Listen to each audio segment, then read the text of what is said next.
বিসমিল্লাহির রহমানির রহিম। গ্রামে যখন আপনি মেঠো পথ দিয়ে হাঁটবেন তখন দেখবেন খুবই ভালো লাগবে। আর এই হাঁটতে হাঁটতে যখন গ্রামে 4-5 কিলোমিটার অতিবাহিত করবেন তখন মনটা দেখবেন আপনার ফ্রেশ হয়ে যাচ্ছে। গ্রামের যে বিশুদ্ধ আবহাওয়া, বিশুদ্ধ পরিবেশ, এই পরিবেশে মানুষ এমনিতেই অনেকটা সুস্থ হয়ে যায়।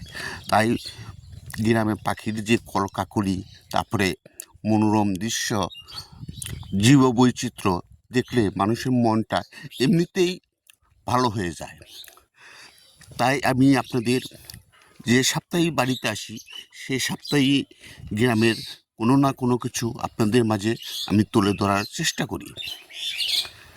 গ্রামের এই প্রত্যন্ত অঞ্চল থেকে, যেহেতু গ্রামের প্রত্যন্ত অঞ্চলে আমার বাড়ি, এই বাড়ি যখনই আসি আপনাদের কিছু না কিছু দেখানোর চেষ্টা করি, আমার এই ফেসবুক লাইভ হোক বা ফেসবুক ভিডিওতে হোক।